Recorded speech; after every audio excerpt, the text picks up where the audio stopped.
A mother locked her mentally disabled daughter inside a water tank and warned her not to make a sound under any circumstances. The innocent girl thought her mother was playing hide and seek with her, but what she didn't know was that her mother was afraid she would ruin her son's marriage. So she placed a large rock on top of the tank, but accidentally opened the water valve. Cold water kept pouring into the tank, yet this decision left them living with regret for the rest of their lives. Just then, the fiancé's family suddenly arrived to discuss the marriage. They were already at the doorstep. Many suitors had come before, but none of the matches had worked out. As soon as they heard he had a mentally disabled sister, no one was willing to marry into the family anymore. This city girl was their last hope. The whole family feared that if the truth came out, it would ruin the marriage, so they made this cruel decision. In fact, the girlfriend's family was very understanding. They didn't care at all about his family's financial situation. As long as he was a good person, the marriage would be fine. The girlfriend knew he had an older sister, so she casually asked why his sister wasn't home. The mother immediately panicked and lied, saying her daughter had just gotten married. At that moment, the water level in the tank kept rising and knew this was an important day for her brother. More important than anything else, she kept her mother's quiet warning firmly in mind, shivering in the icy water. The pneumonia she'd suffered as a child began to flare up again. She could barely breathe and cried out in despair for her mother. Just then, they thought they heard someone calling mom. His girlfriend said she heard it too. She was about to go out to check, but her brother grabbed her arm, saying it was just a neighbor's child crying. To distract his girlfriend, he hurriedly dragged her to the village entrance to watch the fireworks. As soon as they left, the mother wanted to move the stone off the water tank to check on her daughter, but her husband stopped her, fearing that if the guests returned, all their efforts would be in vain. With no other choice, the mother could only remind her daughter once more to hold on a little longer, and under no circumstances make a sound, promising to let her out once the guests had left. By this time, Anna had already fallen unconscious. Seeing that the water tank showed no sign of movement,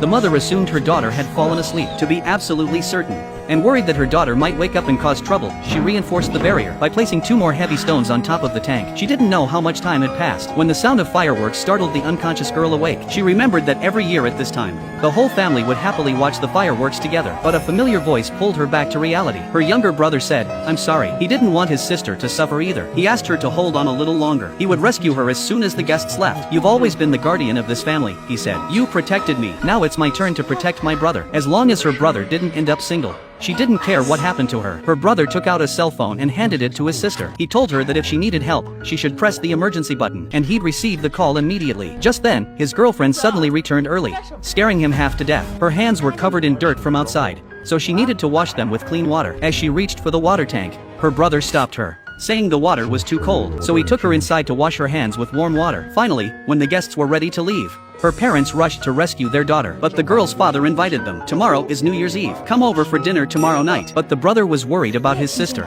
and the mother didn't want to offend the in-laws, so they had no choice but to accept the invitation. The whole family immediately went to the dinner, leaving helpless Anna alone in the water tank. Night fell. The unconscious girl woke up again. All was quiet around her. She felt she couldn't hold on much longer. Then she remembered her brother's words. With trembling hands, she dialed her brother's number. Just as he was about to answer, his girlfriend asked what was going on. In a panic, he hung up the phone. Little did he know that by hanging up, he had cut off his sister's last hope. By then, Anna could no longer hold on. The family dinner didn't end until late at night. As soon as they got into the car, the mother suddenly felt a sharp pain in her chest. Her instincts told her that something terrible might have happened. The father tried to reassure her, telling her not to be silly. "If our daughter isn't feeling well, she'll come out on her own." Her mother suddenly remembered the heavy stone. She was so frightened she began to tremble all over. Her younger brother hurriedly called his sister, but no one answered. Her father immediately told the driver to speed up and head home. Just as they reached the village entrance, they saw police tape stretched across their house. When they saw the familiar clothes on the body, the entire family was plunged into endless grief.